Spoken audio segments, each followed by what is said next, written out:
Well, good evening, visitors. Welcome to the Australian War Memorial's Last Post ceremony.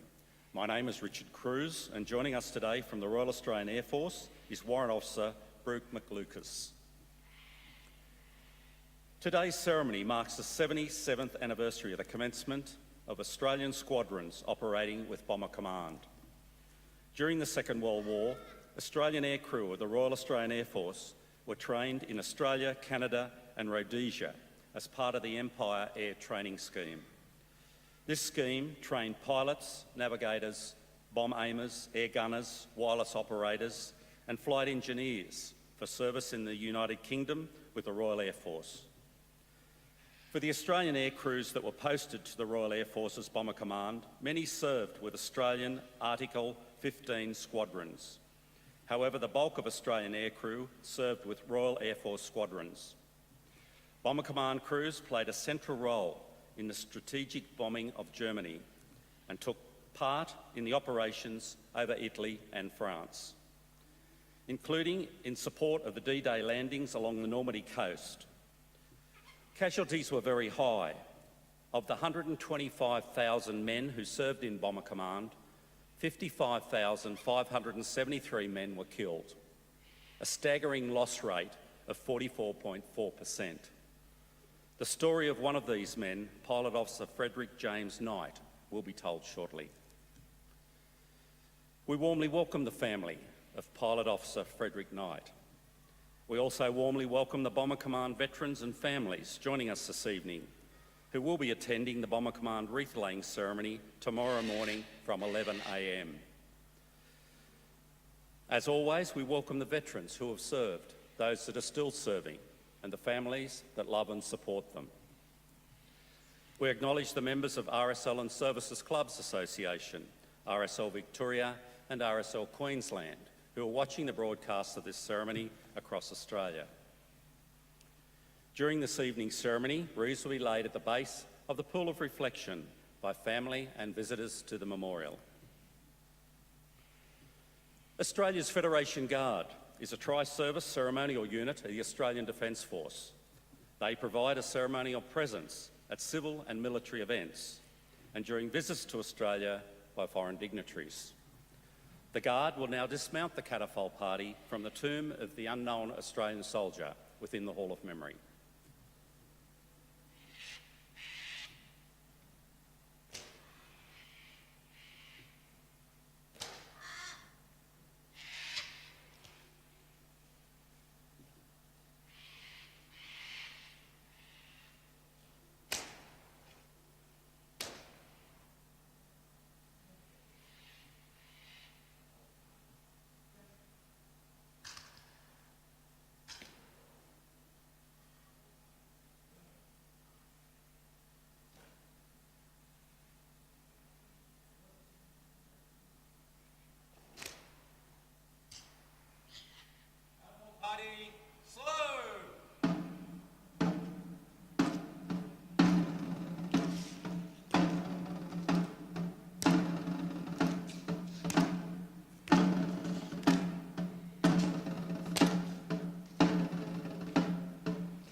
invite you all to please stand and join in singing the national anthem. Attention. Tent, arms.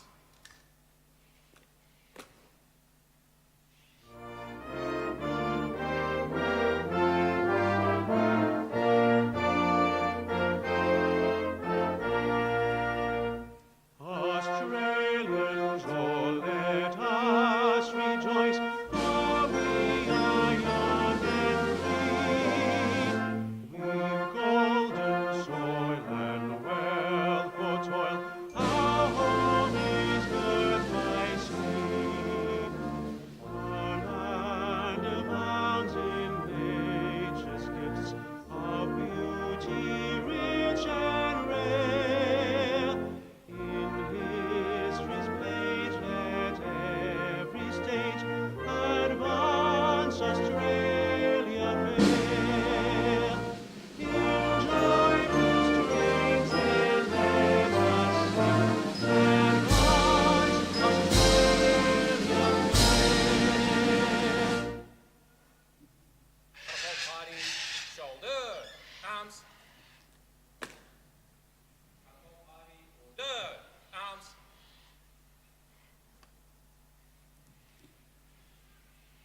The Australian War Memorial was the vision of Charles Bean, Australia's First World War official historian. Bean landed with the Australian troops on Gallipoli and stayed with them at the front through to the end of the war. The idea of this national memorial and museum came to him at Pozières, France, in the depths of the bloody fighting of 1916. Bean's idea was that this would be a place where families and friends could mourn their loved ones buried in faraway places. It would also be a place that could help all Australians understand what these men and women had endured and what they had done for us.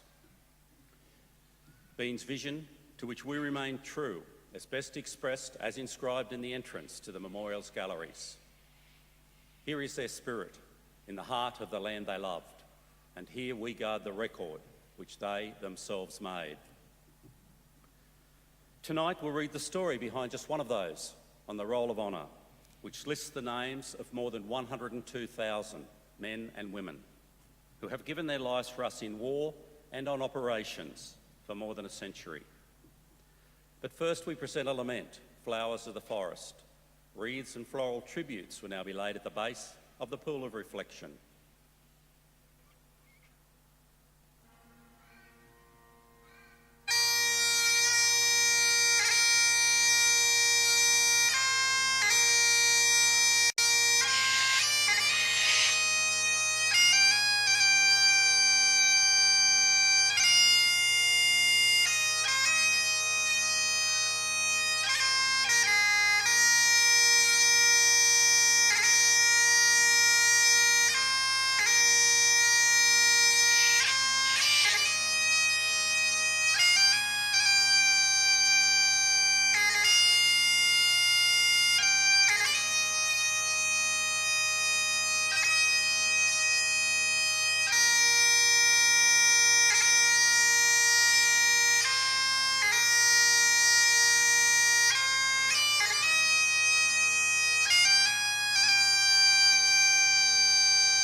Today we remember and pay tribute to Pilot Officer Frederick James Knight. Frederick Knight was born in the Sydney suburb of Haberfield on the 8th of August 1922, the son of Frederick and Margaret Knight. He grew up locally and was educated at the Scots College in Sydney. After completing school, he worked as a clerk with Mutual Life and Citizens Assurance Company in Sydney. When the Second World War began, Knight was too young to enlist. Being keen to serve in the Royal Australian Air Force, he enlisted in the RAAF Reserves on the 23rd of December 1941. Some months later, he was accepted for training as a pilot, formally enlisting on the 23rd of May 1942. Following his initial training, he was sent to Temora and then Point Cook, where he qualified as a pilot, receiving his wings on the 11th of March 1943. Knight embarked for overseas service in mid-April 1943 and arrived in England at the end of May, by which time he had been promoted to sergeant.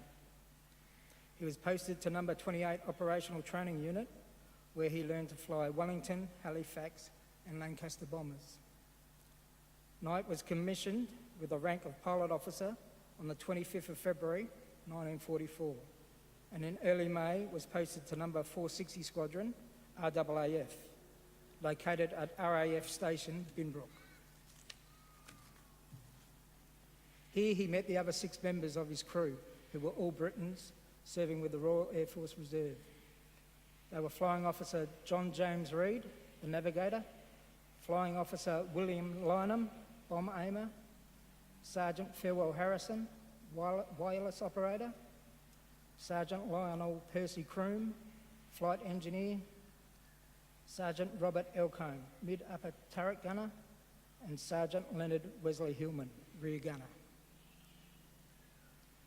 The operational tempo of the squadron was high, with preparations for the Allied invasion of France, known as D-Day, well underway. Number 460 Squadron was involved in bombing targets on the night of the 5th and 6th of June 1944 as D-Day began. Further operations were conducted the following night.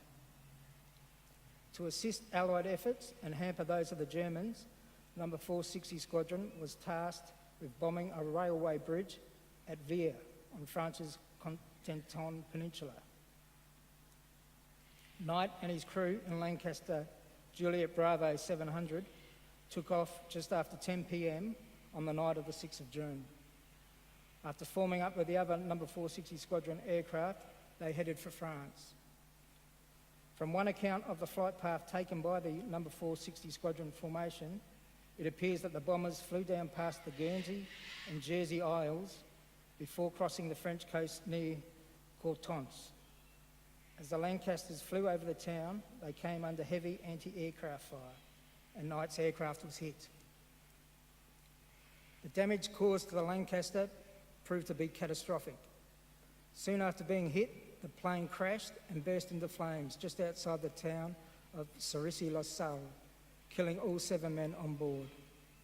Of the 24 aircraft sent on this operation, only Knight's failed to return. The remains of Knight and his fellow crew were recovered and laid to rest in the Bayeux War Cemetery. Frederick Knight was just 21 years old. His grieving parents later added the following epitaph to his headstone. He gave his tomorrows for our todays, our only beloved son. His name is listed on the Roll of Honour on my left, among almost 40,000 Australians who died while serving in the Second World War. His photograph is displayed beside the pool of reflection. This is about one of the many stories of service and sacrifice told here at the Australian War Memorial. We now remember Pilot Officer Frederick James Knight. He gave his life for us, for our freedoms, and in the hope of a better world.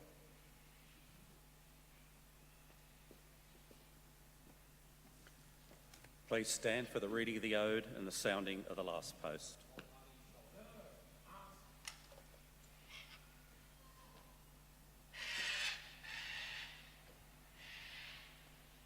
They shall grow not old as we that are left grow old.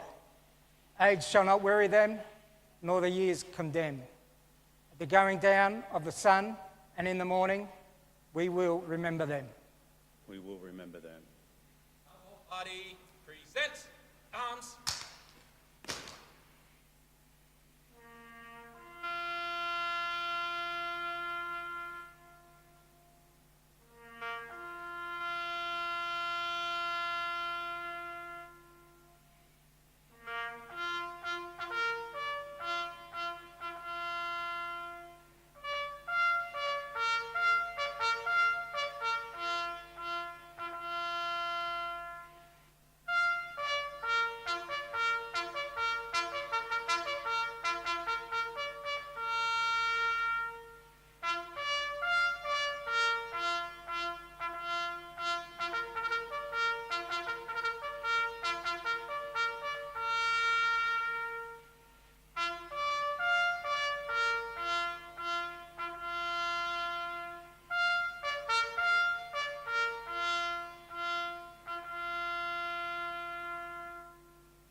Arms.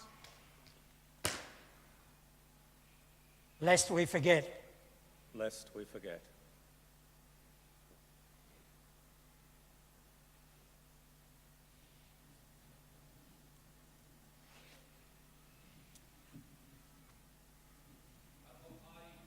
Words. Turn. Catapult party. Quick. March.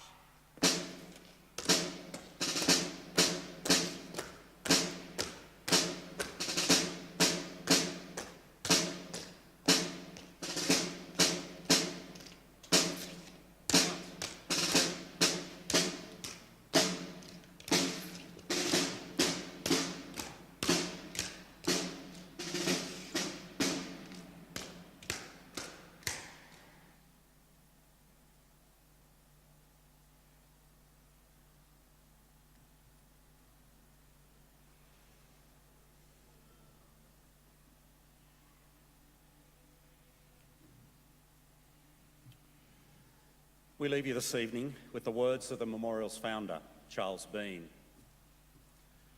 Many a man lying out there at Pozières or in the low scrub at Gallipoli, with his poor, tired senses barely working through the fever of his brain, has thought in his last moments, well, it's over.